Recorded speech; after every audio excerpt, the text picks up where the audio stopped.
Well, what do we have here, folks? Oh, man, I don't even know where to begin with this guy. I have for you a special guest interview with not only one of the best Final Fantasy trading card game players in the world, fresh off of his first place victory in the Australian ReRaise, and he's a TV star from Beauty and the Geek himself. It is my man, the Thunder from Down Under, Christopher Shikadi Mattiske. Christopher, how are you, sir? I'm great, thanks. How are you, Travis? Oh, I'm so happy to see you. I loved watching you on Beauty and the Geek. You know, I know Thank everyone you. in the community always loves hearing your thoughts on the game. And now I've got you fresh off this ReRaise victory. Like, everything's coming up Chris, as far as I can tell. Sure. yeah, Oh, we'll come take on. it. Yeah, it absolutely is. Yeah. Okay, so yeah. this will be interesting because there wasn't a stream for the ReRaise event. A friend of mine played in it. I don't know what his last name is. I know his first name's Alex. He goes by Hood's Claw on the Discord. And so he was there. So I kind of like got a little words from him, but we hadn't seen any of the FF decks yet. So you really get to give me a big old report. This is, Sure. I don't think this is the first tournament for Opus 17, but one of the big ones, you know, hasn't been out. I think so. Yeah, it's one of the first major. Yeah, might be the first. Anyway, yeah, it's very early in the set. Like, yeah. Okay, so I think it's just some locals and stuff. So we'll start with the basics. You took first place, correct? Yes. Excellent. How many rounds of Swiss did we have? We had 6 rounds of Swiss and then top 16. Top 16 is pretty generous for 53 players, but whatever. Oh, wow. You only had 53? Wow. Yeah, I mean, it's Australia. I mean, yeah. 53, honestly, I was pretty happy with 53 is like pretty good, honestly. Yeah. No, that's fantastic. So event Australia, but yeah. So what deck did you take? So I played Mono Wind. I call it Miracle Wind. To kind of throw back to Hearthstone kind of Miracle Rogi type stuff. Because you sit there playing with yourself for a while, and then all their cards go away. That's hot. Yeah. So it's Mono Wind. And I've talked about this with my spoiler video. So I was fortunate enough to get given Luso by Colin Harris because he knew I loved Wind over the past few sets. And I barely got through any time to do preparation. I wasn't even keeping up with Ep 16 barely because I had other stuff going on, as we know. Yeah. And so even with a whole new set, I didn't have much time to actually investigate, look at all the new cards and like that. So I was like, well, I know Luso. I'll just give us a spoiler. I got these ideas with it. I know what I want to do with it. So I went and built that. And I played like a few games on Octagon to like test it out. I'm like, yep, it's working as I wanted it to. Cool. I'll just take that. If that's good, awesome. For the record, Octagon there was a lot of Hien was the main thing that I kept playing against, which is fair enough because it's pretty exciting, pretty big card. And yeah, so that's and I'll talk about what that sort of cut some of the choices I made, prompting that kind of stuff in a sec. But yeah, my record was my only loss the entire day was round 1. I lost to Ramada because I didn't know it existed. I was like, yeah, Modern Water can't just kill me out of nowhere, right? And they did. So did she give you like the special ran in for extra damage or? Yeah. There was already a Glacial on the field, and I just I bounce my guys, get crystal. Haste, double damage, or whatever, all that. Fair enough. Absolutely fair. I deserve to lose that game. Then the rest of Swiss I won, which is best of 1. Then best of 3 in Top Cut, I didn't drop a game, so I was 2-0 in every single Top Cut round. Nice. Yeah. Undefeated. You crushed it. Okay, do you want to start and just kind of go through the tournament, like your round by round matchups, or? Sure, yeah, okay. Okay, so round 1 you said you took on, was it just mono water or was it like water wind crystals? Yeah, it was mono water crystals. Yeah, mono water like Glacial, I guess. I don't know, FFB, whatever you want to call it. I didn't see like the entire deck, but yeah, I saw enough of it. It's pretty much, the kind of FFB stuff. It's got, Glacial, Ramada, whatever else it has, I've forgotten. Because those are the ones that killed me. And then I played against a Viking party type deck, Noctis type stuff, typical. Like water Vikings or new? Yeah, like mono water, like Viking high roll with the two. Yeah, an old deck. Yes, yeah, I know. Bismarck's really good against that. Oh my god, I'm sure he rips it apart. The next round was Neo X Death. With EX, Neo X Death with like Durando. Durando is that new guy that when he hits you, you get a forward and a backup back. And he's got a special where he can like protect himself, make himself bigger, so he's like hard to block if they've got that available. So the fact that I'm pretty sure, from what I see, the idea is this is what he did was Neo X Death turn 1, standard, whatever. I had the Typhon for it, which is awesome. But now we're both down a bunch of cards, and now he plays Durando, and now I have to like defend against this thing that's going to give him like heaps of value. I've got less cards because we've just lost a bunch of cards from dealing with Neo, and it was like knife's edge like the whole game. Like there was weird stuff I had to do to get around that. Wow.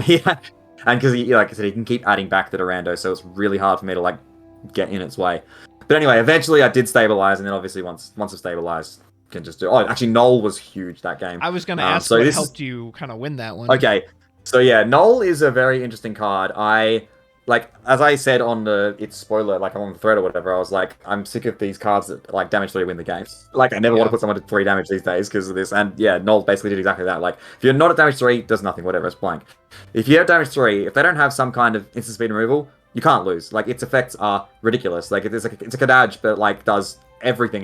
Not just like Kadages everything. It does like real everything. Like, kills things and searches things. And then for some reason, also, when you're ready to go for the kill, it does damage if you want. Like, anyway. So Null was giving me like what I need. I just, he let me deal with things instantly if I needed to. He let me search the forwards that I needed to kind of get stable. So that was very good. If you don't mind me touching on Null really quick, I tested him for the first time the other day, and everyone had said, "Oh, well, he's really slow before damage 3." And I was like, well, what if I just jam him out early, and say, hey, if you don't have an answer, I'm going to get you next turn. What I didn't realize is that I'm so used to playing Kadaj. Null, you thought he had haste again? I thought I could just keep attacking over and over, and then I was like, wait, what? No, because Kadaj. Oh, right, because Kadaj comes back on their turn. So I was like, oh, okay. Probably what Kadaj should have been, but anyway. but so he is quite a bit slower than that. So I didn't get to test him post damage 3. But I thought, I was like, I bet if you can just do this turn after turn after turn, it's just absurd. Yeah, no, ridiculous. Like I said, before damage 3, you don't care. It's a blank. That's whatever. Yeah. One of the benefits, though, in this deck, it's a 2 cost. So you just dump it whenever, and you can get it back to 0 once you go to 3 damage. Yeah. Like, you don't need to, like, scare holding it or anything like that. So, yeah, that's nice. Fantastic. Okay, so that was round 2. So what was round 3? Oh, that was 3. Round 3. Oh, that's right. Round 2 is the Vikings. Let me remember. Round 4, I feel like, was Monks, I'm pretty sure. Okay. And, look, people might crucify me for this, but monks suck. Like, they are terrible now. Like, they're so outdated. So why is that? And did they use new pieces? They don't suck as in, like, oh, this deck does nothing. Like, it does what it's supposed to do. Like, it does its monk stuff, but that's just not good enough against, like, proper decks. So the problem with monks is they want to play a polite game, but, like, their polite game is not very good. So, like, Wind, as I always say, Wind will destroy anything in a polite game, right? So, like, their only hope is to kind of go aggressive. But they can't do anything if you don't deal them with damage. So, like, this is why my big opinion on monks, that for some reason I don't see it much, is that you have to play Cecil. You have to play the self-damage Cecil. Because if your opponent's like, well, I'm just not going to deal damage to you, you can't do Yang, so you can't bring out extra guys, you can't be aggressive enough to actually kill someone, and they just get to do whatever they want, and eventually they'll just run you out of resources. Because Ursula is fairly costly to, like, keep doing what she wants to do. So he did have Ariacella. He got a little bit unlucky. He had Ariacella early, and so I can see the whole thing is you have Ariacella, like, kind of, getting counters, and you can use them to buff Ursula instead of sacking monk backups, that kind of stuff, which is fair enough. But I only ditched one summon at some point. He played the RSL. I'm like, okay, well, I guess I'm not ditching summons anymore. And he just didn't draw many of his. But I mean, there's not, you can't really play heaps of summons in monks anyway, because you need a lot of monks and stuff. Yeah. So I can sort of see where that was going, and that's fair enough. But yeah, it's just not. It doesn't do enough, and like, yeah, once Wind gets any amount of backups, you just. Like, they can't do anything about you. Like, and Bismarck really screws Ursula over. I mean, screws everything over, really. But, like, it's really harsh on Ursula because you can do, like, the fact that Bismarck you can do separate damage packets, right, is like, it's just so stupid. Like, do 1 damage, one packet, resolve, 1 packet, resolve, 1 packet, resolve. And then if they want to buff it, you go, okay, next, like, they can't stack it. Like, their stack is so much worse than yours. So, yeah. So I beat monks, and I don't feel threatened by monks at all. I know you've never been really super high on that deck. You've talked to me in past opuses, and when it had 3 Sophie, it was better, and also that was before Wind wasn't as good then, and other decks weren't as strong. Like, they didn't have. There was a point where monks was like a high tier deck, like there was pretty like quite good and would do well.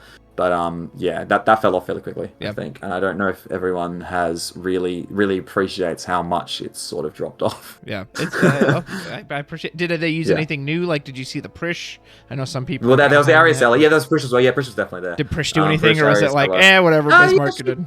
Wait, okay, yes, but like only I don't care. Like the bodies in Wind, they all cost nothing. So like, kill my Lulu, kill my Luso, whatever. It doesn't matter. Yep.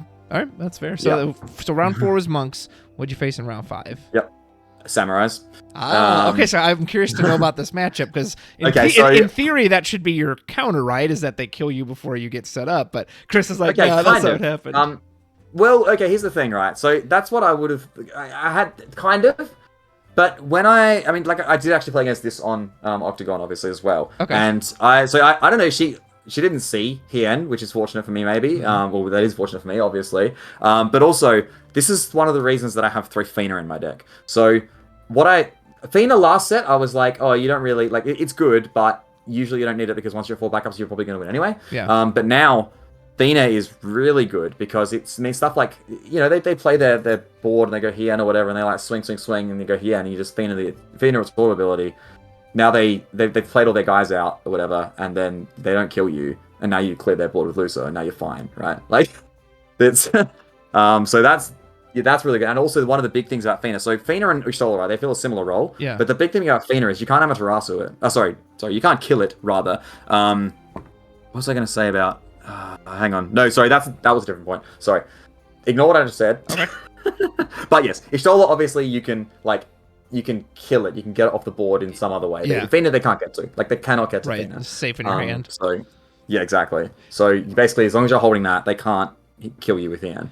So looking over your cards. Is there anything that you care if it gets Amaterasu, or are you pretty safe from that card? Definitely not. Okay. Literally nothing. Like anything they Amaterasu. Rosa is the biggest one. So basically everything in the deck. Yeah, if they Amaterasu it, they're going to be down cards. Also, if you need then you can make the argument. Well, they can still at least save it for like the important effect. So if you're going to do Luso, I'll save it for the 7 damage Luso or whatever. Yeah. Or like I said, Rosa is the main one. But Y'shtola and Zidane are there. Like, you just play an Y'shtola or Zidane as your first card, and now Amaterasu doesn't matter anymore. Yeah. So it's like Win has too many tools. Like you can't actually do anything against it. Yeah. Like everything you want to do, they have something they can do about it. Amen to that. So Alex Hancox, I don't know if you read, he wrote like a little 2 weeks or week in review for Opus 17. Okay, yeah. And he mentioned your, he said, one of the best players in Australia won first place, which is of course, spoiler alert, it was you. But he mentioned Zidane that you were running the 3CP over the 2CP. Did you ever give the 2CP any, or were you like, nope, the 3CP is what I want? Not in this one. So, last set I was more of an advocate. Was it last set? At some point I was more of an advocate for the 2CP. But now, and the way the deck is currently, 2CP, the only time I would ever want it is in the mirror match because there is no card I want to play that is not my own cards. Yeah. The cards in my deck are so far above any cards from any opponent's deck that I don't care about their cards. I do not want those. The haste is nice sometimes, but it doesn't really do anything. Whereas Zidane is 3 cost Zidane. Yeah. That's a cool thing. Does so much. It's one of the Bismarck is ridiculous, right? And the options you have for it, you basically have your entire hand in your deck at all times. And if one of those cards is take your opponent's best card away, or prevent them from being able to interrupt you, why wouldn't you want that tool available? Yeah. So it was incredibly good. I'm sure. I don't need to say that. Everyone knows that. Yeah. Everyone knows. No one's surprised by it. Anyone heard of this Zidane card? It's pretty good. How about that? Yeah. So Samurais didn't give you much trouble then. No, not really. Wow. Basically, they need to be hyper aggressive, and hope that we don't have the answers. And I actually, one of the games on Octagon that I played against Samurais, I even Luso'd on 2 backups. He did go hyper aggressive as he should have, which was correct. 7 cast Luso on 2 backups? Yeah. That's insane. Yeah. How are you able to do that? because Asura and Chocobo are now insane. So Asura and Chocobo, good cards. They were already good. They were, pretty good. Yeah. Now, with Luso existing, they're ridiculous. And the fact that you have Lulu on top of that to, recur them, choose a 21. And also, finally, she also turns off whatever big thing is not going to die to Luso's effect. Just randomly while she's at it. They got a Bismarck or something themselves. Just, okay, that one's now not 9k anymore. Because you can technically mini loop Lulu Chocobo, right? You can just Lulu get back Chocobo. That's pretty expensive. Is it? Yes, it's pretty expensive though. Okay, well, educate me. Tell me how you get to so many casts with, especially that. Okay, yeah. So you generally do. Althea is often involved in the tighter situations. So if you think about it, Asura is either 2 or 3 casts. Mm-hmm. Sorry, actually be 5 because okay, so think of the kind of change you can do. So you can go Asura, Azana, get Chocobo something, play that thing, right? That's all off a single Asura on an Azana. You can do, like Lulu, Asura, Azana, same thing, or Lulu, Asura, Luso, depending what you need, obviously. Yeah. You can do, so and obviously you've always got like Bismarck, well, you don't always have Bismarck, but you often have Bismarck being able to bounce something and set up so you're holding like either a Lulu or an Azana. You can do, and if you need extra cast, you've got Althea, so you can go Althea on Lulu, Althea, Lulu, summon, like... There's so many like chains that start off with just one of the cards. Yeah. That and they also cycle. One of the huge things is they cycle. So this deck, like, you actually discard backups quite a lot, even when you're not at 5 backups. And that's maybe a mistake I see some people do with this kind of thing. They'll sit there at their opening hand of like a bunch of backups, and they'll be like, okay, I'm going to hold all these backups and play all 5 of them or whatever. Yeah. But you don't need to do that because you will draw more, like, like in whatever you're doing. Like, I ditched a Chocobo Sam turn 1 against Nathan because I already had Nostalin and another backup that I was like, yeah, I don't need this right now. The fact that these cards can search, so Chocobo Sam can also search the Chocobo Summon too, and obviously Zana can, which is the big thing about her. It's the backup consistency is one of the things that's ridiculous. And again, don't need to explain that, like everyone knows that. But I cannot stress like how many random little things as well, on top of the things that are obviously good, how many just little things here and there that Allswind also has over every other element that's just kind of unfair. Yeah.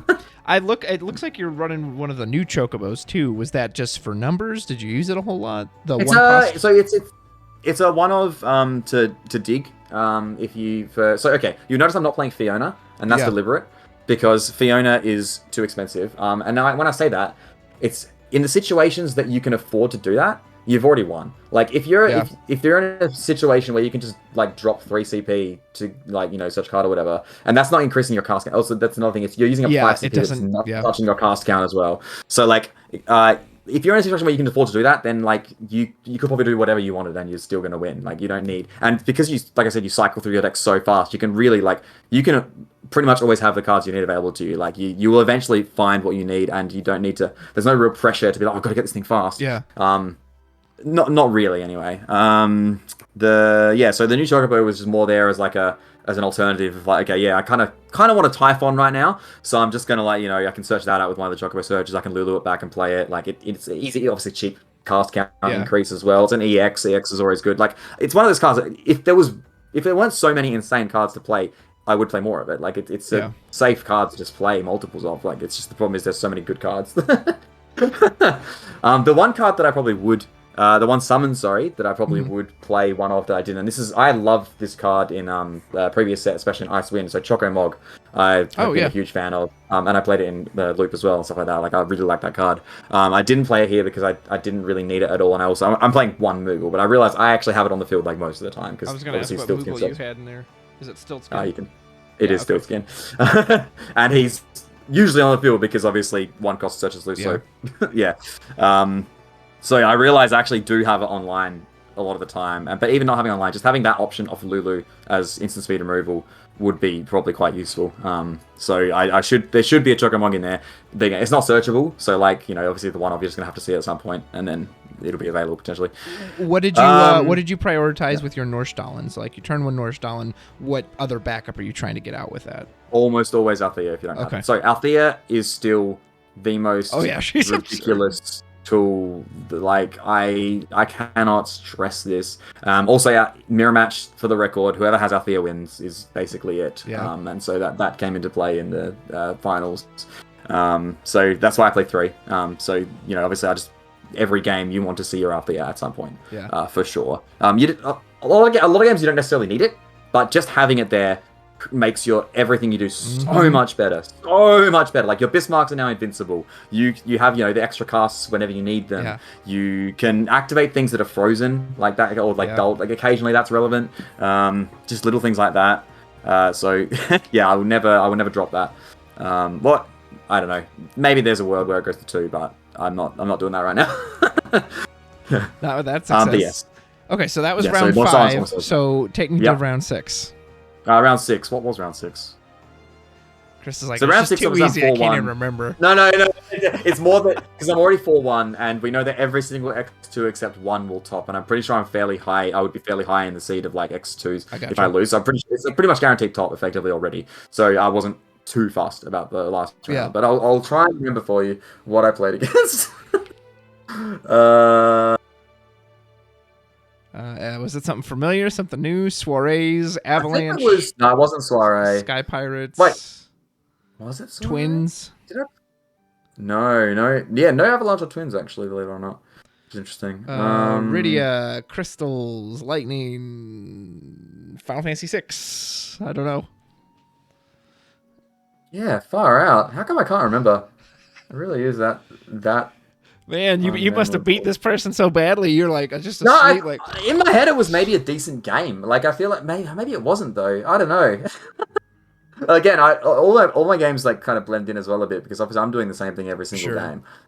There's the games I remember are the ones where there was something in particular that was like kind of weird and annoying. And was this a 2-day event or did you do it all in one? Nah, all one day. Yeah, so I'm sure that runs it all together too, and there's no separation. Yeah. I remember top 16 and top 4. Top 8 I'm iffy on. Well, let's move to top 16 then, since we're not sure what you're. So top 16 was like Water Earth, Mind Flayer, Mill, your Mill list. Yes, exactly. What does that feel like to constantly face your own creations? Okay, so in this case, really good because the matchup is incredibly one-sided, and I know that. Yeah. Yeah. So in this case, it was good. But often it's like, oh god damn it, like. So yeah, in this case it was fine because it's really, really like almost impossible for that deck to beat Wind. So yeah, that was that. I'm assuming you just outvalue them through sheer resources. Yes, yeah, and you also have stuff like Y'shtola and Zidane and like. Oh yeah, I heard Steve D was saying Zidane really messes up Mill because you can just rip good stuff out of their hand. Yes. And obviously, like, as I said, everything you just outbound, like, you have like tiny bodies you put in front of Fanfrits, you can bounce everything. So like, if you've got, even if you have just the Bismarck on the field, they try and get it with a Fanfrit and not bounce it. Like, you have too many recurring resources, and they can't actually drain you of them. So that was that. Top 8 I've forgotten for now. What the heck? Another easy. Chris is just snoozing his way to victory. No, it wasn't that. Like I said, it's just because the main things I remember are the times when I either felt threatened, or I also remember playing against Water Earth because I know that deck. Top 4 was. Sorry, go on. Oh, I was gonna say, while you're thinking, was there any deck you feared? Obviously, I pretty much agree with you. Like once Wind gets to its payload. Oh, Dragoon. That was what I played in top 8. Dragoons. Oh, it's Dragoons. Okay. Yeah, it was. Yeah, it was Dragoons. He did not draw his Alice. Very unfortunate. Ooh. I apologize, Richie. But yeah, so he obviously had a lot of Dragoon backups because they actually do have a lot of Dragoon backups now, and that's really annoying because obviously Cherry Blossom, even if I have Bismarck, it's still going to hit for like quite a bit, which is annoying. But yeah, without the extra resources from Alice, it was quite. So Dragoons are interesting because people view it as an aggro deck, and I disagree. I think it's more of a, it's closer to like Hien, like Samurai type stuff where it's, it can like, it kind of actually needs like its Dragoon backups or whatever to sort of like buff the numbers of Cherry Blossom and kind of set up like the kind of kill turns that it has. Oh, hey, kitten. So I guess it's sort of like a bit of a paradox against the Wind where it's like, well, he probably needs to try and kill me quickly, but then that turns on Null, Atomos, and that, then he doesn't have the resources to be able to do like a quick kill turn. If you're going aggressive, you're not going to have the cards in hand to kill with the one that reveals 4. You're not going to have the numbers for Cherry Blossom if your guys die. Like, it's not really. I think you really needed Alice to get more resources, but without that, it was like I could just sit there, cancel the Killy guy, but he nuke the Freya when he goes to Cherry Blossom me, and he did Cherry Blossom me a lot, as you'd expect. Yeah. But every time I can kill the Freya, so I don't actually take the damage, and I can bounce 1 or 2 of the things, so they don't all die. Like there's just too much protection, too much recursion. Poor Alice gets destroyed by Noel too if he gets going. That just seems unfair. Yes, that's a good point actually. True. Didn't come up, but yes. Yeah. So are you afraid of Dragoons at all? Do you think had Alice been there, it would have made a difference? it worried me more than anything else because I can't touch Cherry Blossom. Like, most other things you can do, like Fina or Extola or something, or even can't Zidane. cancel that but one. because they can't cancel it. They've got all the backups to get it back whenever they want. Like, they basically always have it available, and they can always do it. So that was like my main concern. Is like, oh no, all my tools that I have to like prevent my opponent from doing what they want to do, they're not going to work here. But then again, it just falls back to, well, my deck is much better value, and yeah. You're like that meme, the guy who's like, oh no, anyway, I'm playing Win, so... Literally, yeah. Yeah, that's actually it. And that happened against Shantoto as well. Really? Yeah, Shantoto's like, oh, I lost 3 of my forwards. Okay. Awesome. Just drop my hand again. Here's the next one. So that was top 8. Who was top 4? Or I guess the top semifinals. 4 was Monks again, actually. Oh, really? Monks with fire. Monks with fire, which is I've I was quite happy to see that because I actually built a deck like that. So Garland and Amaterasu are the main reasons. So Garland is cute because you're sacking your monk backups and then you draw cards off them. Yeah. That's kind of cool. And then Amaterasu is Amaterasu. So that's, I think, the threat. He also had some EXs, some like fat EXs that were annoying. So that was harder, but also it's still Monks. And this came up a lot in this match. It's so funny when you're like Monks watching them play Ursula and you're like, Fina. Which I did. I'm pretty sure he didn't resolve Ursula once. Every time he tried Fina. Yeah. That's cute. So yeah, that was obviously the Garland, you need to find a Typhon, then you don't care. Amaterasu, again, we talked about that. Like, it's okay, but Wind has the tools to not care about it. So yeah, basically just run him out of value. Don't deal him a damage. They can't use Yang. Yeah. So Monk players play Cecil. So when you're doing that, do you just kind of because like Jared Wallace, he would always do this when I would watch him play his Windex. He would just sit and recruit value, and then finally he would just go 7-0 in one turn, just attack. Of course. So you don't even bother attacking. You're just like, nope, I'm just gonna sit pretty. Almost never. Because you don't need to. Yeah, it's like I said, in the game, the longer the game goes, you will just win eventually. Like Wind. There is a point in the game, and that is not even that. It's not even that far down the line where they can't touch you anymore. They literally can't do anything. Like, you just have every single tool and infinite value, like insane value, and like there's nothing. Decks just can't do anything about it. Like they don't have the cards they need. They don't have the value they need. Like, everything they do, they'll lose cards and you won't. So, it was the Fat Chocobo version, but yeah, I was playing against Jared, and I even had Sky Pirates. When you say Fat Chocobo version, do you mean like as in Chocobo, like the at 5? The forward 4-cost Fat Chocobo. Oh, sure. Yeah. So I played that last, like that's a mono wind card that I like. If I put a mono wind deck last set, I would play that. Yeah. But now with the summons, the summons are so important for Luso, and they're so insane that like. Yeah, I'm not gonna play that Fat Chocobo anymore. I was curious. Well, because I was curious. I've heard people say like, "Oh, do you play the Fat Chocobo version?" Or some people have called yours kind of like Storm version because you're trying to get so many cast counts. But you seem Miracle. pretty. It's Miracle, not Storm. Okay, Miracle. Well, we'll call it that. The Miracle version. Yeah. You're much more in favor of that than the Fatty version. Easily. What makes it better? Yeah, because Luso's nuts. Okay, because you can't lose if you can resolve Luso. Like, your opponent can never make a board. And the crazy thing is, it doesn't actually cost you anything. Like, it kind of does, but not really. Like, because Luso draws cards too. So even on the 7, it draws again. So, like, most of the stuff you're doing to get to 7 is also still giving you cards. Like, sure, you lose, like, a little bit of CP, but you've got backups for that. Like, most of the CP you lose in, like, a Luso turn is from the backups that you started with. You might go down a couple cards, but you might just have a Bismarck anyway. Like, I never feel like I don't have everything available to me unless it's really early and they've been like put a lot of pressure on. And that's when you have to be a lot more careful. But like other than that, that is all because of the summons. So the summons are what make that so reliable and so reliable, consistent. Yeah. Do you play the Luso multiple times in the same turn, or are you just like bouncing it? Often, yes. Because obviously you got to be careful. So you're not just going to do it willy-nilly, just hoping nothing happens. Like, obviously, if you're going to, try and do that, then they're going to... It's weak. Like, they're going to have some way to kill it. Like, they're going to try and interrupt that. And that's fair enough. So, you got to be careful. So, often, if you might start with Althea. If you're going to play it early and, need to bounce it to play it again for the 7 or whatever, you probably start with Althea. And then if they stop that, then you go Chocobo and response, stuff like that. Or you might have 2 Luso in your hand, or Luso and you hold the Asura. So, if they don't stop the bounce of the Luso, then you can use the Asura for like backup activate or something, or get a Zana or whatever. Yeah. But if they do, then you've got the Asura to get the Luso back, etc. There's like you plan your the way you cast the 7 around the possible interruptions your opponent will have.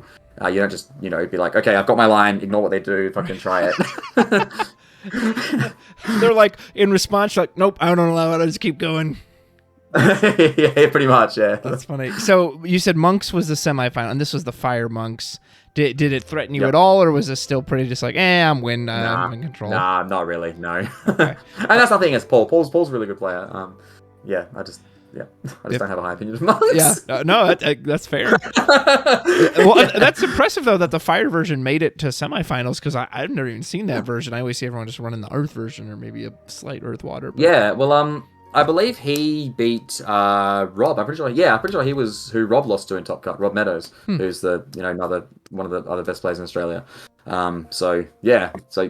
was obviously was working out for him. He was obviously doing something right. Yeah. That's like I said, he's a good player. He usually tops. So I'm pretty sure I've played Paul at like every single event almost. Okay, so take us to the grand finals, and this was a mirror match, right? So yeah, fine. This is the first mono. I'm pretty sure the only other mono win deck in the room that I'm playing against now. I'm like, this is the moment where I'm like, damn, this is the one deck I don't want to play against. Yeah. But what I will say is that like, it's his version had a lot of cards in it or a lot of certain ideas in it that I like deliberately avoided because I think they're not the way to go. Really? So. One card. The only little things. Like the general idea is all there. Like there's no problem with his deck or anything like that. Yeah. But little things, and these things I feel like did benefit me in the mirror. Was one of his playing the Legend Cecil, and so Legend Cecil is obviously a good card. Okay. Nothing against that card at all.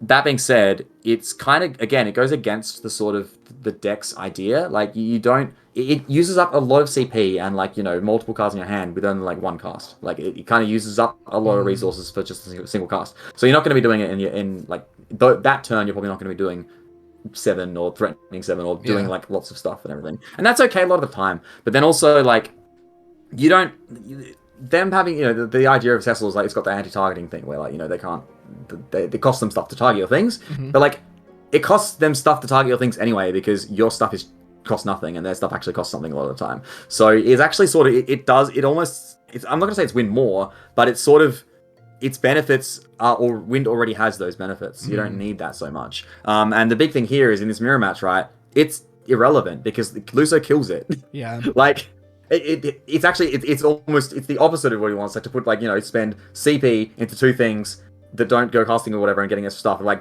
I want him to do that. Like I want him to dump guys on the board, like multiple guys on the board, because there's more Luso value. And so there's one. Also, so he was playing Summon Alexander, which I understand. I get it as a removal option off Lulu. I know there's certain like backups that it might be good against, like Aldous' one. This is the 4-cost Alexander? Yeah. So sorry, I should specify there's a lot of them. So I understand why it's there, but that card is so out of date, like so terrible. Like same reason the new Cactuar is never seen play, even though it looks like, oh cool, I can kill a thing and deal myself damage. But paying 4 on a summon to kill one thing, that's terrible. That's awful. That's like over 7 stuff. Like they seem to think that's like the line though, because that seems to be like the baseline how they design the cards. Yeah. So yeah, that's another one. I did also I feel like I don't think I saw Fina in his deck, and that was like massively relieving for me because now I'm like, okay, so he actually can't. I can prevent him from stopping me. Like if all I have to do is put a Zidane or an Ishtola on the field, or or maybe kill his Ishtola, whatever. And I guess Zidane would stop Fina anyway. But point is, not having to worry about Fina was also huge. Sure. So that was very nice. Obviously Noel was blank. Fair enough. Yeah. But anyway, yeah, I did feel like in terms of the mirror match, I felt the one thing he had over me in the mirror match was that his Zidane obviously could steal some good stuff off me, and it did a few times. It stole my Bismarck, yeah, I know. Yeah. So that's annoying. But again, my Zidane also was good. Actually, he stole my Zidane off of his Zidane and then used that on me. I'm like, God damn it! Yeah. Even with that Zidane in his deck, he still gets to use mine. And it was not at all it was close games. Like it was not at all like a one-sided thing. Like it was definitely like back and forth. Like could have gone either way for sure. Like it was fairly intense. Was this 2-0 or did you go 1? It was 2 and 2-0. 1? Yeah. Okay. No, it was 2-0. Yeah. Chris is The like, second "Come on, game at the end especially of the was day, down to the wire. Yeah. Like I had to be super careful not to deck out, which I think was what he intended. Like I feel sure that's what he was playing towards, which is fair enough. Because it's funny actually. It got to the point where I'm on like, you know, my kind of last like big turn, and I'm like, shivers. I have to be careful of how much I draw in my like cast chain because I will deck myself. So I had to not use Alexander as part of my like chain because it would have just drawn too many cards. Oh, that must have been its own funny problem. All right, and then no, yeah, it was that. Yeah, some of the turns are like, obviously you got to keep track in your head. You're like, okay, hang on, I need to like this, that, then that, then that. Hang on, what do I have available after I do that? That's like that. Actually, embarrassingly, I made a mistake. In one of the games, I like calculated. I'm like, okay, yep, okay, cool, got this. I can do all this, whatever. And I was one CP off, and I'm like, oh no. You should have just gone home. Should have just gone home. I'm like, no, I don't deserve to win. Turn it. You take your badge off. Be like, I'm so sorry. They'll be like, don't ever come back. You shamed all of us. No, that's incredible, man. Well, major congratulations for you. I guess let me ask you about this deck a bit. So it sounds like you did really well against everything you faced. Is there anything you do care about, or do you think this deck's just so solid and the wind is so good that there's nothing really I'm scared of? Yeah, I think things that are aggressive and that you sort of require specific answers, and if you don't see those answers. So if I hadn't had the Typhon for the X-Death on turn 1 or whatever, I probably would have lost that game. If I didn't I probably would have lost if I didn't have a Null available as well. Like Null is what won me that game. What else? So if you big threats if you don't see your typing. Obviously if there's an aggressive he end deck and I don't have 4 backups Fina at any point, or if they just get the nut draw, they go nail Xenos, whatever, kill you on turn 2 or 3. There's plenty of that's always a possibility. But I also think that's a possibility against almost everything. I'm pretty sure the only things that don't care about that are EXs. Sure. Do you? That's to be fair, that's one thing. This deck has very few EXs. It's only got Alexander Chocobo. I have Echo as my 15th backup just because that's an EX. But do you? Care, I was gonna ask. Do you care about, or I don't know if you even faced it? Would this deck care about aggressive discard, or do you just draw too many cards that actually doesn't? No. Wind doesn't care about discard because Wind cheats through discard. Stuff like. If someone has a scale toad on the field, you just put a Bismarck on the field, and Bismarck circumvents it. Yeah, legit gets around it the way the stack works. Yeah.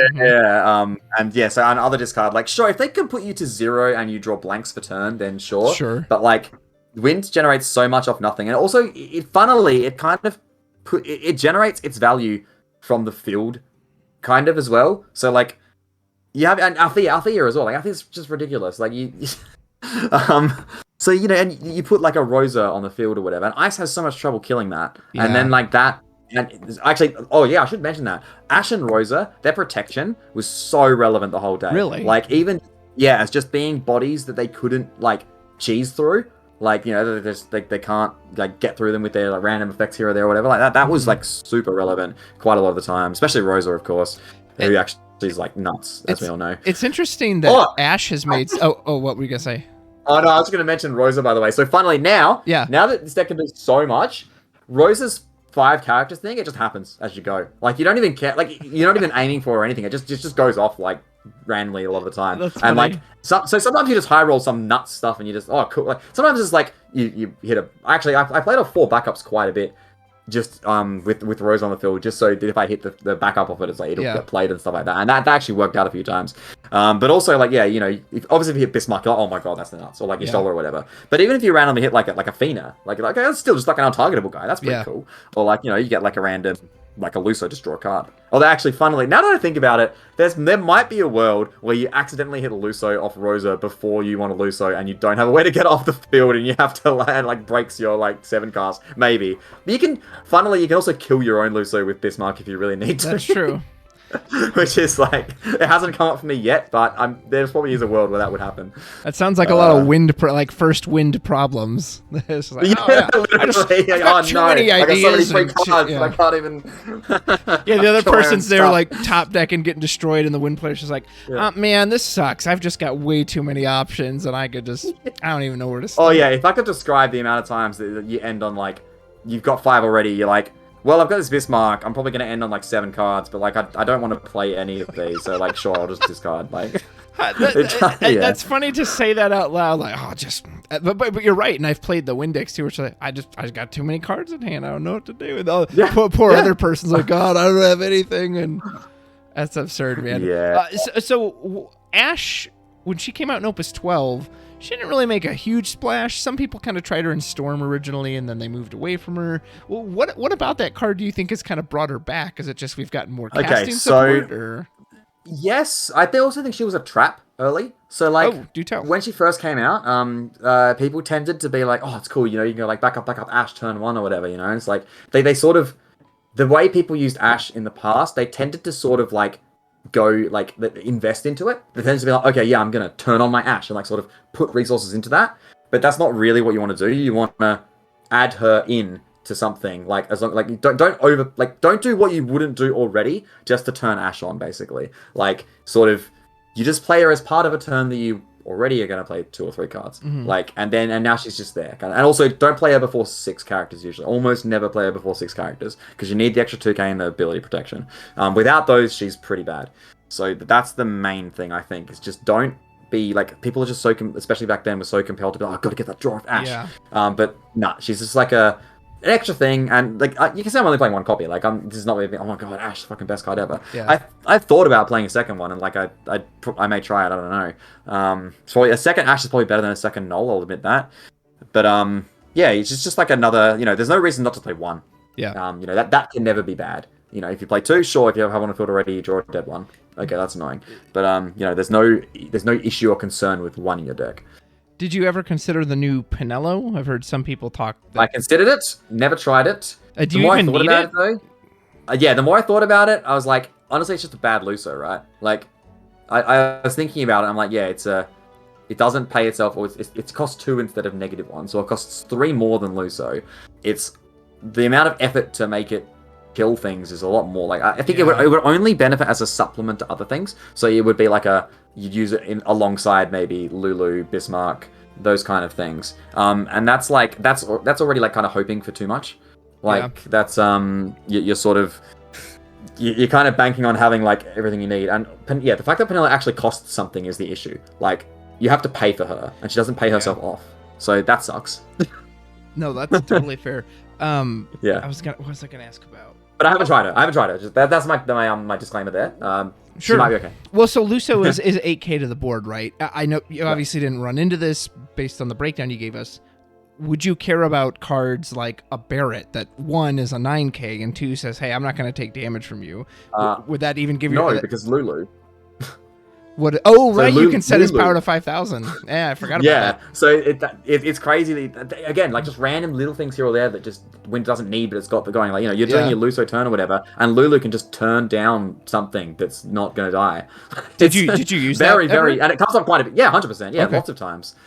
Yeah, that actually does come up quite a bit. And then again, obviously, yeah, Barret, something like that isn't going to work, but a lot of the other times Bismarck can just finish things off. Yeah. So you've got that too. Wow. Yeah. It just does it all. It just, So what's... It does. Is there a weakness to this thing? Well, how do you beat this thing? Maybe. I don't know. We'll find out, I guess, as the format goes. Chris is like, nope, but nobody try it. I've already solved it. No. I would never say that. And like I said, obviously, I have not investigated, like, the rest of the new set. Like, Sure. There's lots, and this is an early event, like lots of other people probably also haven't, explored heaps of the search space. So there'll be heaps of stuff out there that hasn't been thought of yet. There'll be heaps of stuff that hasn't been tried, tested, heaps of matchups that I don't know exist. Like, there's, plenty of possibilities, always. So I'm by no means about to say, oh my god, best deck in format guaranteed. Like, I would never do that. In fact, I question when people do that so early in formats. Well, it's the only one I've played, but it's obviously the best one, so format solved. Basically, right. Sometimes that happens. But anyway, So yes, currently I feel it's very good. But yeah, we'll see what happens. Was Tomos ever relevant for you, or was he kind of just extra? Yeah, definitely. I mean, that card's just bonkers, awesome. But yeah. Yeah. Oh, it's so good. Again, there's no reason not to play at least 1. Like 1 is way better than 0. There's reasoning to play more than 1. So one of the backup options, instead of Echo, you could play Doned in that slot. Oh yeah, get a monster. And that's something I've done in the past. Doned is fine. I just don't like paying 2 for a vanilla backup. Sure. I think people underestimate how much it sucks to pay 2 for a blank backup these days. Now, obviously you can say, oh, what about like Nostalgia, Chocobo Sound, whatever. So backups, such other backups are different. Like Sure. I realize they are also 2 costs of blanks, but the fact that they give you so much backup consistency is really good, and that's kind of offsets it. But just other backups, so the crystal backups, for example, like yes, getting crystals is good, but your deck does have a drawback by playing those because you've got a bunch of effectively blank backups, and I feel like people do underestimate that sort of where the game is at now, and that's kind of no longer the standard. Yeah. Dude, yeah, you're making me feel like a scrub. I'm like, oh god, I still play like 2 cost backups that don't do anything. No. Again, if they have reasons to be in your deck, like if they're there's the implied value as well, right? So again, like Nostalgia, you're getting Althea or Stilt Skin, or even Pavlov, which often costs 0. Like, or Chocobo Sam, the fact that it can search summons as well. It's got like that there's if there's a reason for it to be in there that effectively like implies value elsewhere, like by what it searches, and I guess you could make that argument for Donut Tomos. The problem is you don't get to do it in the same turn. So obviously, any turn that you play Donut, you can't play Tomos the same turn. Yeah. Because you won't get the extra casts. But yeah, the Tomos is obviously excellent. It does. I've realized. So people have realized that they can't really deal 3 damage to you until they kill you. A lot of the time in like the in the matchups where the Atomos backup trigger would matter. So that obviously, again, that's like cherry on top. You don't care about that as much as, still just getting the 2 backups every turn is good. So I guess what I'm saying is I'm not sure whether I should play 2 or not. I stuck with 1 because 1 it means it's guaranteed. 1 is definitely better than 0, and there's definitely no possibility of dead drawing it. When I've played 3 in the past, I've definitely been like, oh my god, I'm drawing like dead Atomoses. I don't know. Yeah. So there is reasoning to play 2. When I at the Omaha re-raise back in July, I played your loop list. You and I talked a lot about that, and dude, I could totally win without it, and I could loop without it and everything. But there is a noticeable difference in games where you drew a Tomos versus when you didn't have it. It just gives so much value. It's just so every single turn. That deck has Larketius is one of the big things for that one, so that's why I think 1 was fine there because you can search it, and that's good. So that's kind of why I was comfortable with it. Look, because you're right, obviously, especially the way that deck worked, like having Atomos on the field was hell good. Yeah. And yeah, obviously having Atomos and Rosa, you're like, oh my god, I can do everything that I could ever want. But yeah, it's not as necessary, but yes, it's obviously very good. And playing 2, sure, why not? Again, I haven't had enough time to figure out the exact ratios of everything. Yeah. What's that card behind Ash? Or is that Fina? I think that's Fina. That's Rosa. Oh, okay, that's Rosa. There's the Fina, yep, to the side. That's the Rosa. Yeah, Fina's in front of Ishtola today. That's all the like stopping your opponent stuff. That's you were playing a different Chocobo backup. Was that just for numbers, just to give you something else? Yes, that's the search. That's the alternate search. Okay. Yeah, so if you've already got Chocolate, you get that one. Yeah, sometimes. Not often, honestly. Like, it doesn't come up a lot, but it does come up, and that's cool. Speaking of Chocolate, did you end up using her counters very much, or did that just never really come a little bit. She's okay, actually, yeah, I should mention that. She's a bit of a trap in this. Do tell. Yeah, so once upon a time, when Chocolate originally, like, I used to love, like, and it was good, back, earlier versions of Wind, Ice Wind or whatever, doing Chocolate a lot was one of the good things it could do, especially with when we played way back in, like, Opus, whatever it was when that came out. 12, me and Dave from Adelaide, we're playing No. For that reason, that was really good. And that, like, Hope was involved in that, and there was good stuff with that. So, once upon a time, yeah, awesome. Now, it's basically for the name. You might do it, if you just have that spare CP lying around and you don't have Althea or whatever, then yeah, you leave it up, you get the counters. Every now and then you'll draw an extra card, but don't try and play into the Chocolate. Like, don't sit there being like, all right, how am I going to get my counters? How am I going to draw cards of Chocolate? Like, it's there as the name, and if you can just randomly get a counter here or there, do it. One thing I should mention as well, along with that line, so you might think, okay, cool, so if I got like a Rosa trigger and there's like that 1 extra CP lying around, then I'll get an extra counter of Chocolate, and that's usually good. But if Althea is one of your backups, keep the Althea up, not the Chocolate. Yeah, that's fair. And don't use them. So that's a mistake some people can make with stuff like the reactivation, when they're like, okay, I'm going to reactivate anyway, so I should tap them down. If you include Althea in that, like, obviously some situations you can if you kind of know what's happening, but if there's a threat of something, you're much better off leaving the Althea up and just because you have enough cards. Surprise, Amaterasu, yeah. Exactly. Like, yeah. So that's I should mention that. That's kind of like You're a little 100% trap that right you on can that. fall into. I've had my girlfriend using the Fat Chocobo forward deck, just the super win version. And sometimes she'll go way too hard on the Chocolate. I'm like, don't like get the counter to the detriment of something else. That's Yeah, kind of more exactly. that, hey, if I've got nothing better to do, now I'll tap for the counter. But Exactly. On the note of chocolate and fat chocobo and stuff, so yeah, probably that should be one fat chocobo, one chocolate. That should probably actually be those two instead of two Oh, yeah. chocolate. Don't ask me why that's not the case currently. I think because I'd sort of like forgotten about the 5-cost fat chocobo because like we was talking about before in like last set and stuff. Mono Wind, I generally played the forward fat chocobo, so you can't obviously can't play the backup one with that. In fact, I'm pretty sure I even accidentally built a deck at one point with both of those in it, and was like, oh, hang on, whoops. Nice. So I'd sort of, I guess, my mind had kind of like shoved that 5-cost fat chocobo like away somewhere. And I'd forgotten about it, and then obviously I saw it in Nathan's deck, and I'm like, what? Yeah, what the heck? Why am I not doing that? So that should probably be the case. Just disclaimer again, but I mean, it didn't actually really matter that much. But I mean, you won anyway. It's probably better.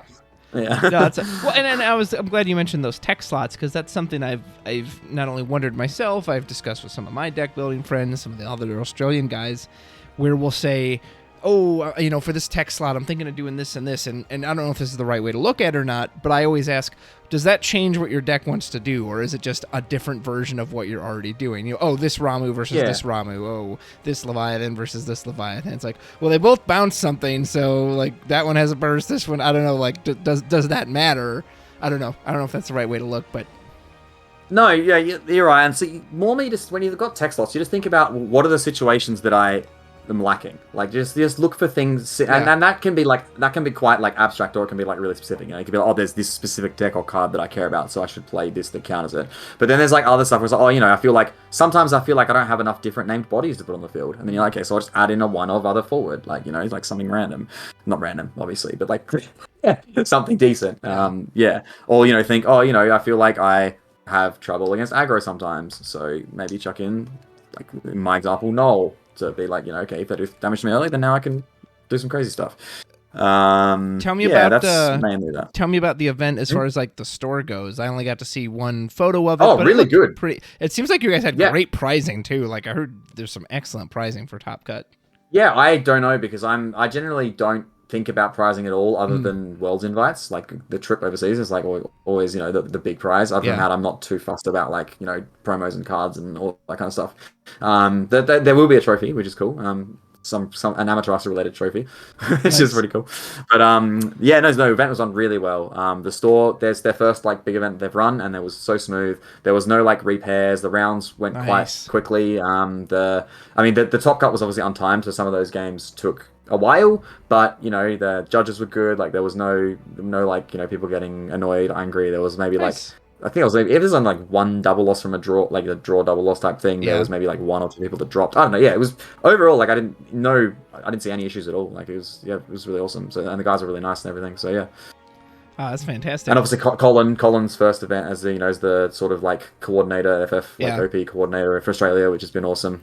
Did he give a big speech? Really nice. Did he have like a beer he toasted everybody? Or I don't know a speech, but he's at the end of it, he's like, thanks for coming everyone. It's been and it's good. It's really nice having someone who actually like really cares about the game in charge of the OP and all that, rather than and nothing against Tim Chambers, but he's a distribution guy. Like he's more about the product and the selling and all that. So yeah, Colin, if you're Colin, if you're watching this, the next time I want you to like come in hopping in the pouch of a kangaroo and like flip out of it like, let's play cards, and then like the kangaroo throws like, I don't know, something ridiculous like that.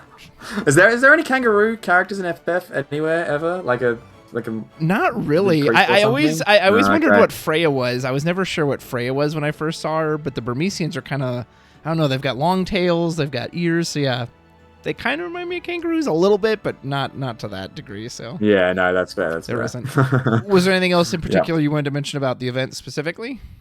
I don't think so. I'm pretty sure I covered basically everything. Okay. I pretty much talked about every single card in here. I'll say, is there anything else you notice want to there's mention on your deck? Yeah, I don't think so. Like you notice, there's a lot of two-ofs, and that's because the deck is so consistent and goes through cards so quick, so fast, and so like sort of reliably that you are better off like kind of spreading, and because they're also good too. So like you're better off kind of spreading them out so that you always have stuff to play. This is because sometimes when you're doing upping your cast count, all that kind of stuff, you need like different named things to sort of like if you've gone into the board and that. So one card. One thing. So Sid Polendina is an option to get Rosa, because Rosa is really good. But I still prefer Pavlov in that slot just because it's often 0 cost. It's just a nice kind of neutral for Bismarck. Speaking of backups, what made you pick the Echo? I've always loved that card. It's such an oldie but a goodie. But, EX. One cost EX. Oh, okay. That's pretty much it. That's literally it. Yeah. The other option was Madam M, who's also an EX, but she gotcha. costs 2. So I prefer the one that costs 1. Aren't they? Okay, you have to explain that to me, because they're both 4, right? They're both 4. Yeah, but Echo activates a backup. Oh, so yeah. Okay. Echo can activate backup draw card, whereas Madame M cannot do that. That's true. Yeah. That's the main thing. Yeah. I think that's... Oh, actually, funnily, you can also activate a forward for your Bismarck during That's true. 2k damage. That never comes up. So not in this Miracle version, I'm sure it comes up too, but again, Girlfriend Tess in the Fat Chocobo version, and whatever you want to call it, Fat Chocobo Storm. Oh, yeah, that's fair. And the play that I was like, by the way, here's how you win this game, because she hadn't really used Bismarck before, and it was the Fat Chocobo Riku backup reactivated everything. So you Bismarck everything down. And I think in one turn she dealt like a grand total of 30,000 damage to during my attack phase. I was like, do you understand what you just did? Nice. During my attack phase, you dealt my board 30,000 damage, and I was just like, why is this a thing in this game? Like, it is crazy. I just don't get it. Bismarck is one of those cards that you just read it and you're like, what is going on? Like, you know a card's like it's a simple metric, it's not the entire metric, but it's like a simple indicator of a card that's like overpowered. Is when you read it and you're like, I can take away an entire effect, an entire relevant effect, and the card is still insane. So like that's that effect on Bismarck, right? The 2k effect. You can take that off and the card is still really, really good.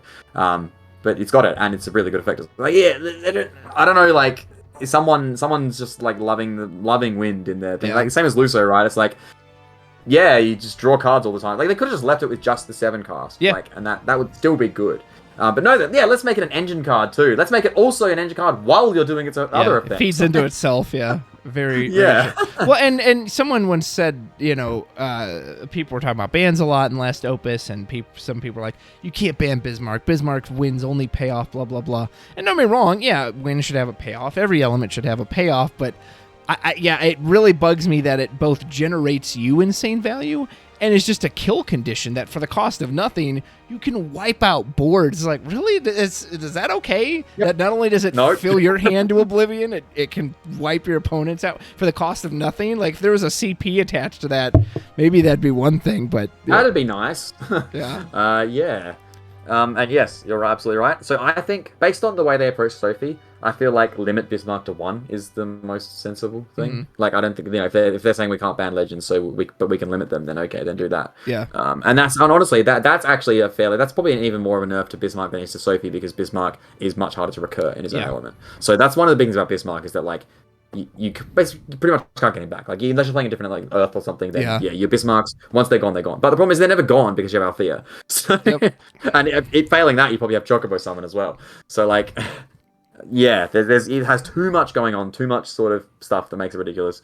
Then Althea is the other card that's like, it's so unfair. Like, it creates a completely different game than you should be allowed to play. And again, Bismarck is one of those reasons. Typhon is the other big one. And I know this one sort of people maybe don't talk about as much, but like, Wind having I can't describe how much that fixes having the best spot removal in the game that's recurable, with all the recurable stuff that Wind has. Like, that, the difference between having that and not having that is huge.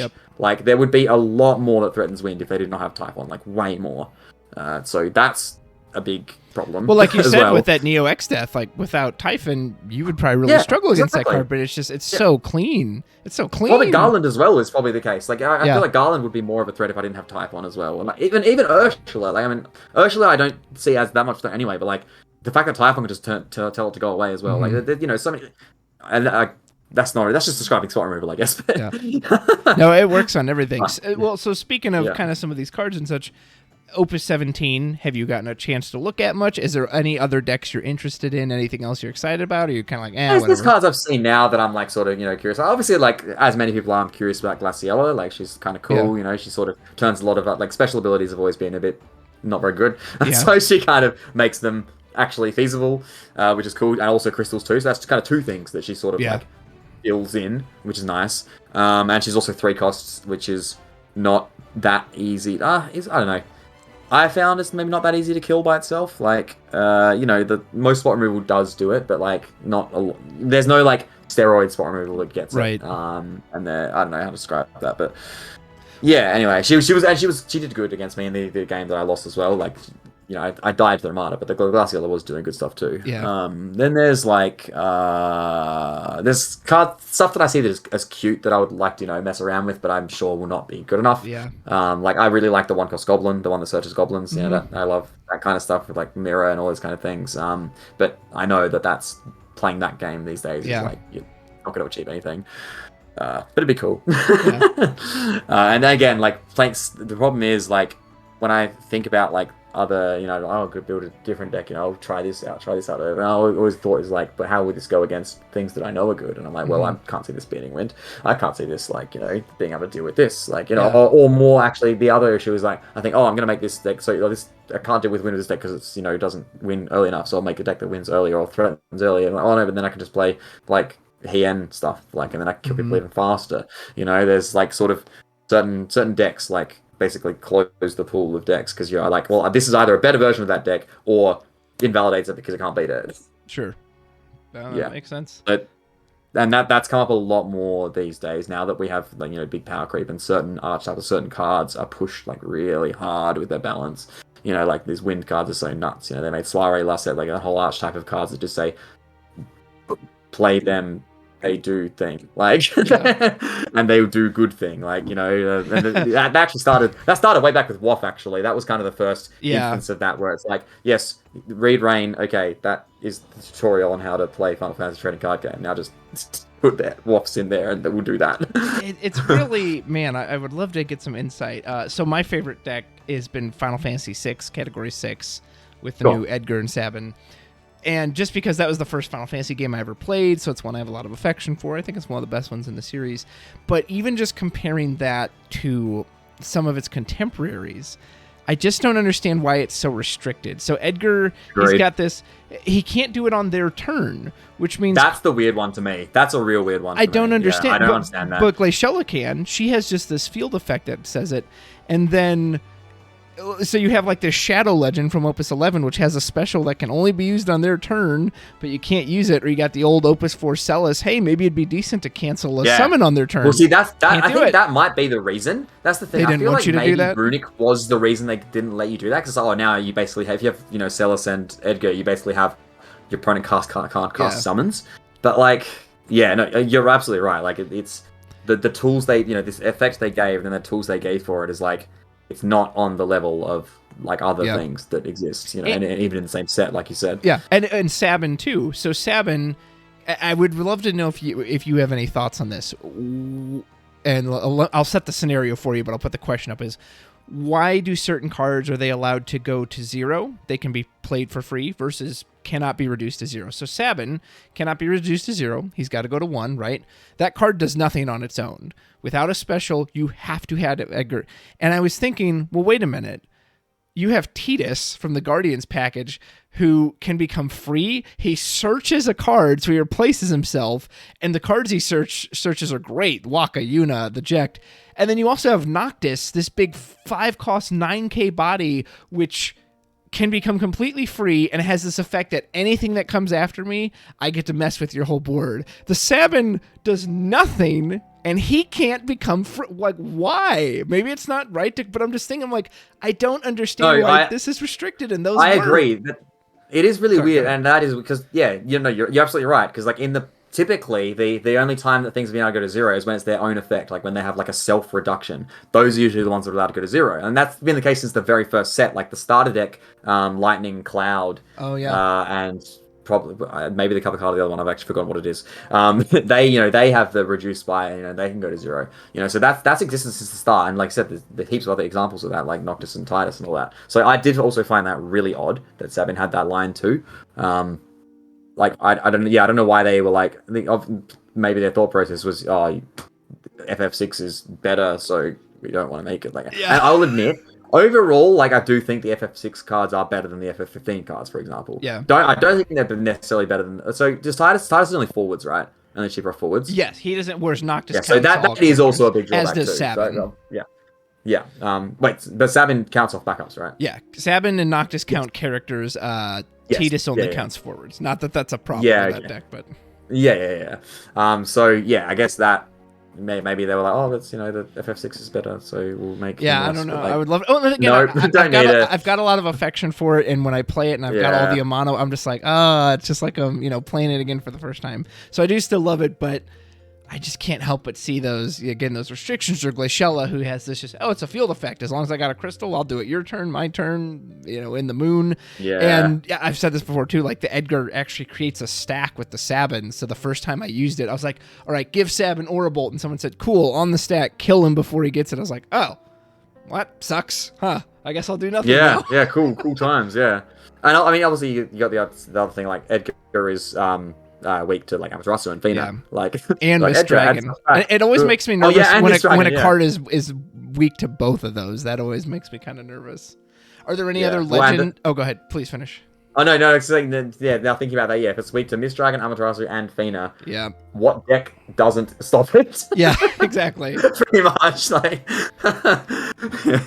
someone's got a chance to do something. Are there any other legends that like stood out to you? The X-Death, Hooded Man. Let me go. Okay, actually, I like the X-Death. So one of my first things I was like, I want to build a deck with the X-Death and like Illusory Warlock and whatever, I'll make it like cheap and like I don't know. I never got to try it, obviously. That could be a cool idea, maybe. I don't know. Problem is, so I think to me, I was like, surely combo X-Death with Zemus, because that's, that's pretty obvious. But like, Zemus removes your own cards off your deck, so that's a way to. Obviously, the problem with X-Death is by the time it gets the 20 removed, your opponent is established enough that they can sack thing and then deal with it. That's what I said too. So like, if you could, have your X-Death and Zemus and do it really early, then maybe now it's actually annoying for them. But that's Lightning Fire with no other crossover. Like, there are other crossovers between Lightning and Fire, but they don't play with that at all. Yeah. So I think the big one is, I realized as I was building it, and I started like, okay, what else can I do with Lightning and Fire? I can do like Heian and the category 14, like Stoller and stuff. I'm like, hang on, no, I don't want to take the Zemus and X-Death out and just play more 14 guys and more guys that play into the other strat. So yeah, so I guess Heian is the big one. Let me just actually get the sets. They love their samurais, man. Samurais always get so much love. They love samurais. They really do. I think Maria is kind of cute. Yeah, I've seen her have some fun little implications. I don't know, like how consistent you could ever rely, but it's a fun idea. Yeah. Minwu's a bit weird. Honestly, he does actually. I think he's better than he reads initially, but then the fact that you have to play 3 different element summons, like that's maybe a bit extreme. Like that's a fairly hefty deck building cost, I think.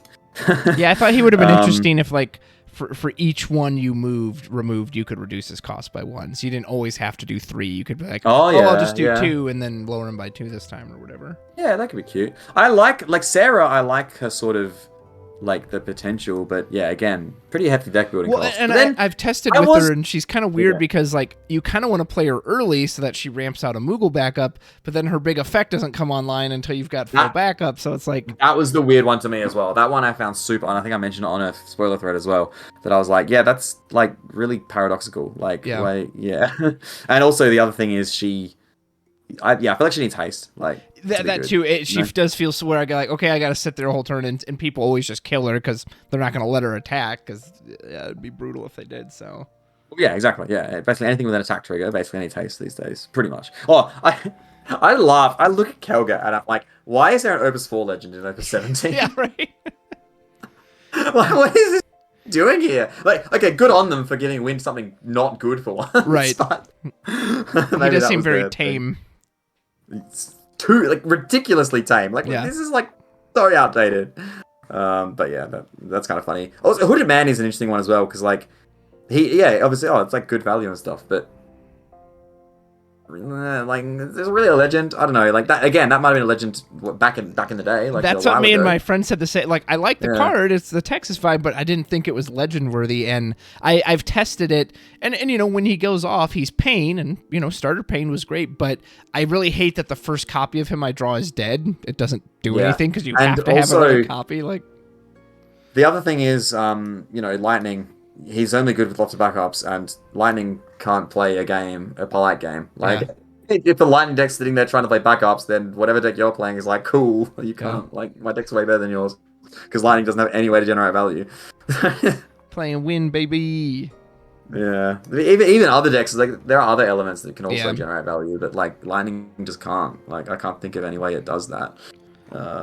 Well, folks, that is a little bit of a recap for the Australian ReRaise. Chris, thank you so much for coming on with me. And no worries, always a pleasure. But there's always some, how do I want to say this?